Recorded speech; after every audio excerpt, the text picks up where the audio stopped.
Salut à tous les amis, j'espère que vous avez la forme, vous avez la patate pour une nouvelle vidéo vlog pour pouvoir vous amener dans mon quotidien de parieur professionnel et vous permettre de progresser en même temps. C'est le but de ces petites vidéos pour que vous puissiez voir un peu comment je fonctionne, un petit peu comment je fonctionne par rapport aux émotions, par rapport au tilt, par rapport à mes analyses, etc. Et ainsi vous faire passer au niveau supérieur dans les paris sportifs. J'ai un cadeau pour vous. Vous avez le lien dans la description. Vous allez recevoir une série de messages avec des différents conseils. Donc je vous invite tout de suite dans la description à vous y rendre et en plus de vous créer un compte sur basket-pronostic.com pour recevoir mes pronostics player performance gratuitement en NBA et avoir accès à votre formation gratuite de plus de 60 vidéos conseils.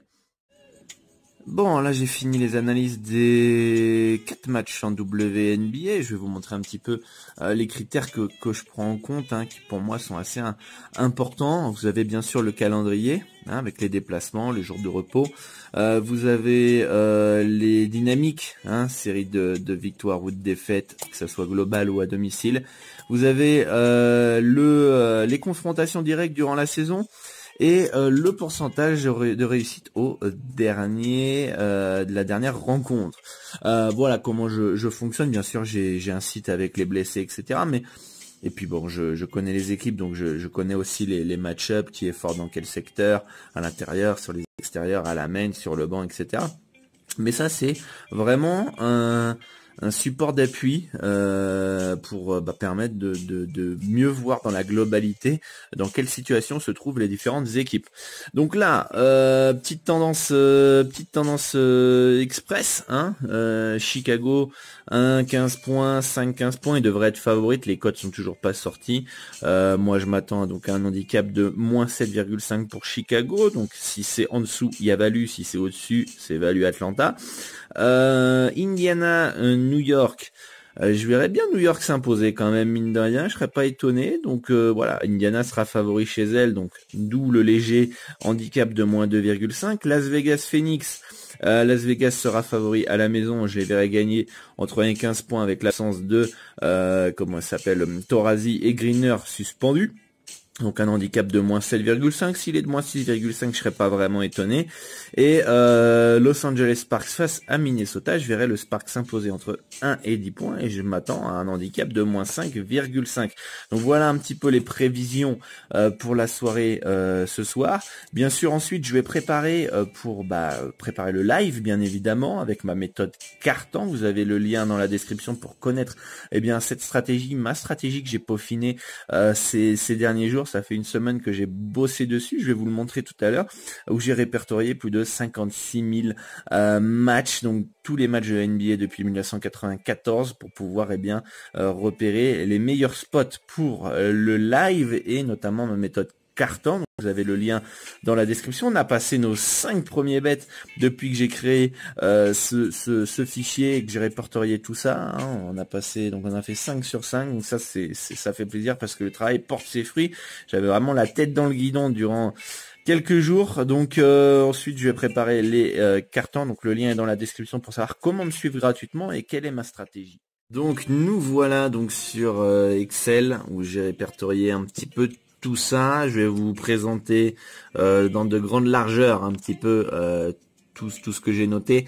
Déjà, j'ai séparé les cartons par rapport à des favoris différents. On sait très bien qu'il y a les favoris légers avec un handicap de moins 0,5, moins 2,5 en pré-match. Et vous avez les favoris lourds avec du H-10 jusqu'à H-14. Donc j'ai séparé avec différents handicaps et voir un petit peu ce qui se passe quand ils perdent le premier carton. Par exemple, on va prendre les favoris à domicile léger, donc moins 0,5, moins 2,5 et qu'est-ce qui se passe quand ils perdent le deuxième carton, donc il y a 1320 fois que ça s'est produit.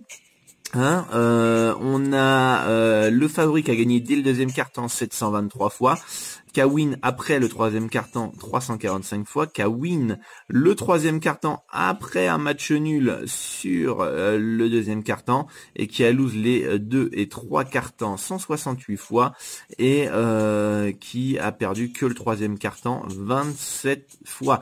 Ce qui veut dire que si vous voulez partir sur le deuxième quart-temps dans cette tranche de favoris à domicile, pour que vous soyez value sur le long terme, il vous faut une cote de 1,77, d'accord, et une cote bénéfique sur le troisième quart-temps à 1,67, ce qui vous ferait gagner sur le long terme 45 U en to win 0,25.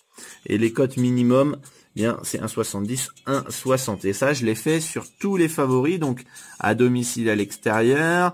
Donc là, on est à l'extérieur, favoris à l'extérieur. Là, on a les outsiders à domicile. Et ce qui est intéressant sur les outsiders à domicile, c'est que vous avez bien plus de marge, et notamment, si je me trompe pas, dans cette tranche de favoris, non, c'est à peu près pareil. Donc ça devait être dans une autre case. Donc ici, vous avez donc code bénéf. Là, c'est si on prend deuxième quart-temps, un outsider à domicile plus 5, plus 6,5 en pré-match. Donc c'est du 2,25, 2,15 et minimum 2 et 1,90. Et voilà, je l'ai fait sur un peu tout le monde, là, les dogs extérieurs, donc avec les différents H. Ici, c'est que si on part dès le premier carton, voir un petit peu ce que ça donne. Ce que ça donne si on fait donc premier carton, deuxième carton et troisième carton, quatrième carton dans le même match. Pareil pour les outsiders à l'extérieur. Quand le favori gagne le premier carton et perd le deuxième carton, que se passe-t-il en deuxième mi-temps? Donc le troisième carton et quatrième carton. Et quand le favori perd le premier carton, gagne le deuxième, et voilà, toutes les combinaisons possibles. Donc vous pouvez voir tous les tableaux. Et pour le moment, comme je vous l'ai dit, on a passé donc nos 5 premiers bets, donc c'est super.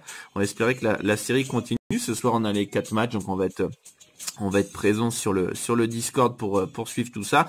Comme je vous l'ai dit, ma méthode carton, je vous l'explique donc dans des grandes largeurs, hein, parce que je l'applique pas de cette manière exacte. Hein. Moi, je laisse toujours couler le premier carton et je joue toujours sur 2 cartons. Mais je vous explique en grande largeur comment elle fonctionne, c'est quoi les grands principes pour que vous puissiez comprendre un petit peu comment elle fonctionne. Donc, vous avez le lien dans la description et vous pourrez me suivre gratuitement. Bon voilà les amis, j'ai fini les analyses, j'ai aussi fini mon plan d'action au niveau du live betting ce soir. Je suis déjà parti sur Chicago premier carton à 1,67 et Vegas premier carton à 1,58. Vu le fichier que je vous ai montré tout à l'heure, pour moi c'est plus intéressant de partir dès le premier carton et deuxième carton qu'attendre le deuxième carton. Je pense qu'on a plus de value dès le premier carton. Du moins c'est ce qui est indiqué. Après je pense déjà prendre Atlanta deuxième carton si le premier carton est perdu, et une cote mini donc de 2 ou plus. Ensuite prendre Indiana et New York au deuxième carton. Je vais laisser couler le premier carton pour cette rencontre. Je prendrai Indiana deuxième carton à 1,58 minimum s'ils perdent le premier carton, et New York deuxième carton à 2 ou plus s'ils perdent le premier carton. Et Minnesota, je vais attendre le troisième carton en espérant qu'ils perdent les 2 premiers. Il n'y a pas vraiment de... Alors il y a une petite value quand même sur Minnesota. Le souci c'est que pas envie de partir sur le premier carton, et puis je pense que ça peut être bien plus intéressant de partir sur le troisième carton s'ils perdent les 2 premiers que partir sur le deuxième carton après avoir perdu le premier. Donc voilà, je bricole un petit peu, hein, je sais pas si vous avez tout compris. Après, on verra à la mi-temps aussi ce qu'on fera, puisqu'on a aussi la possibilité de parier sur le troisième et quatrième carton en fonction de ce qui se passe et des scénarios. Et en tout cas, ça s'annonce une grosse soirée live betting.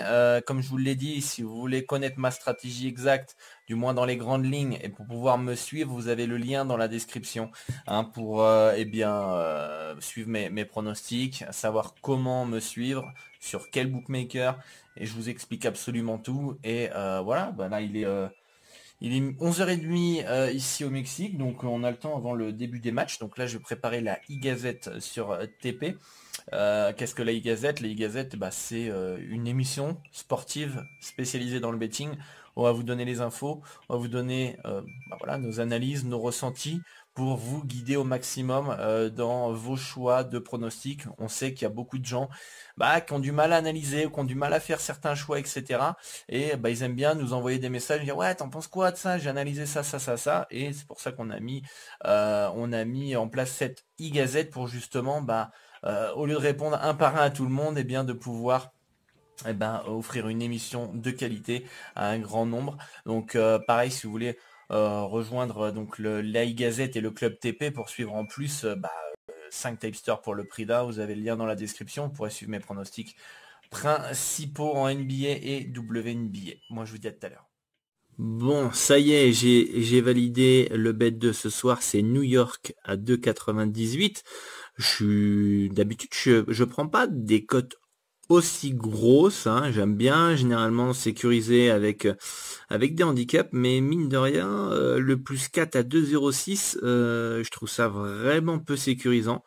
Et je préfère partir sur le 2,98. Si New York ne gagne pas cette rencontre, soit à perdre de plus de 4 points, soit si le match est serré, avec les histoires de lancer franc pour couper le chrono, le plus 4, il peut clairement exploser. On se souvient, d'ailleurs c'était Chicago face à Vegas et même New York face à Chicago.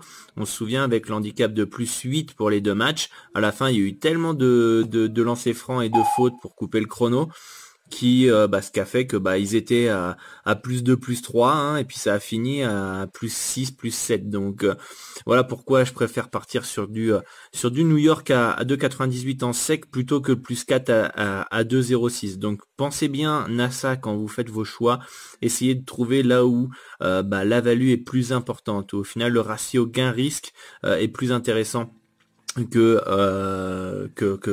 intéressant tout simplement pour faire vos choix, et sur le long terme ça vous permettra d'être rentable. Les amis, petite pause après cette première partie de live en WNBA où on passe Chicago premier carton à 1,68 si je me trompe pas. Vous auriez pu le suivre gratuitement, les amis, vous avez le lien dans la description pour suivre mes pronostics live gratuitement. Et en plus on passe, ça fait plaisir, le pronostic sur tipster-pronostic.com, c'est là où je propose mes pronostics principaux avec New York à 2,98. Comme je vous l'ai dit dans la vidéo précédente, sincèrement il y avait une très belle value sur le Liberty et on en a profité. Donc ça fait plaisir.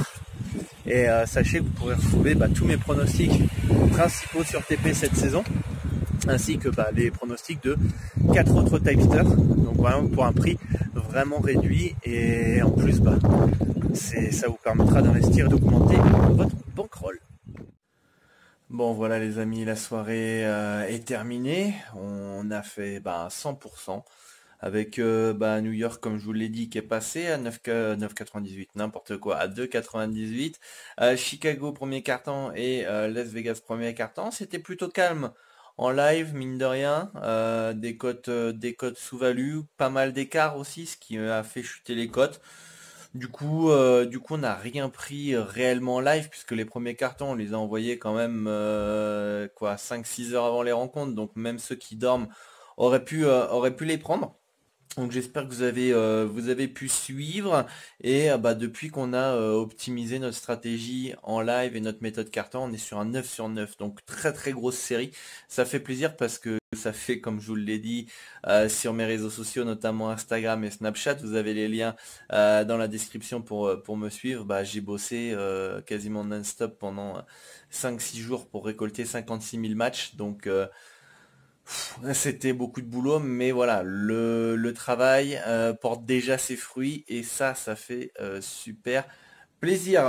Moi là, je vais me coucher, et déjà à 11 heures quand même du soir. Demain, j'ai envie de me lever assez tôt, vers 5 heures du matin, comme d'habitude.